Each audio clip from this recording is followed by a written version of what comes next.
those 8 million people legal status after all. But as we said, we're going to start with Jorge on the border. Still light out there, Jorge. First things first, has the Border Patrol been able to stop people from coming across the border yet? So as of right now, due to the Texas State Troopers parking their SUVs on the riverbanks and having actually presence down there at the Del Rio International Bridge, which you can see right over my shoulder, it actually has stopped the Haitians from crossing. We're also getting reports that some of these Haitians are actually taking buses out of Mexico due to these deportations now and the fear of being deported back to Haiti. So as of right now, we have an upward of 10,000 migrants still living under that bridge. Most of the family units will be processed and will be released into the United States with a notice to appear. But the single males right now we are seeing are being deported back to Haiti. And those flights started on Sunday. There's about 8 flights per day that are deporting these single males from Del Rio, Texas. So if you're a single male, you go back to Haiti. But if you're part of a family, then head out into America. Yeah, that's what we're seeing right now. So most of these family units, what they're going to do is they're going to be processed, and after that, they'll be released into the United States with a notice to appear in court.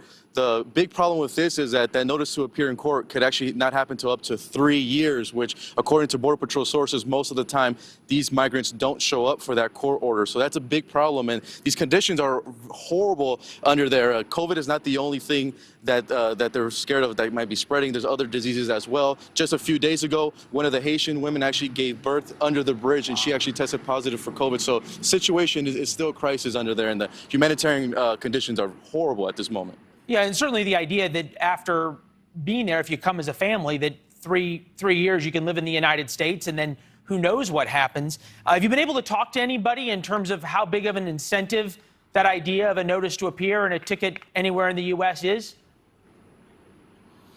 Well, the Haitians that we've been speaking to have been living 3 to 4 years in South America and countries like Peru and Chile.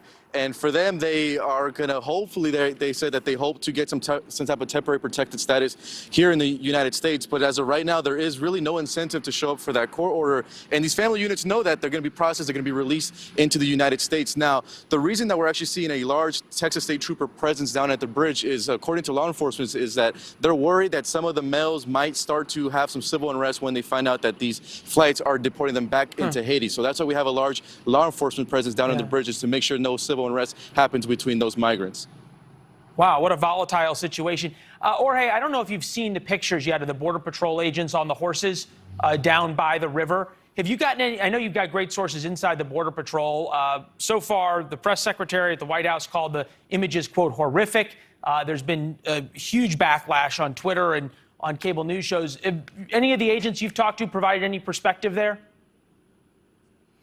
Yeah, they feel like they've been treated unfairly by the media. There's actually no footage or photos of those Texas State Troopers actually using their whips on the migrants. There is no evidence of that. What the Texas State Troopers are using on these horses are these reins. So these reins are used to control the horses, and these Border Patrol agents and Texas State Troopers, they're trained to, when these migrants get too close, for them to turn the horse so it doesn't, buck one of the migrants. So we haven't seen any information or actually any hard evidence that they actually been whipped or assaulted or struck by any type of whip of some sort. So as of right now, that news is not true at the moment. Gotcha.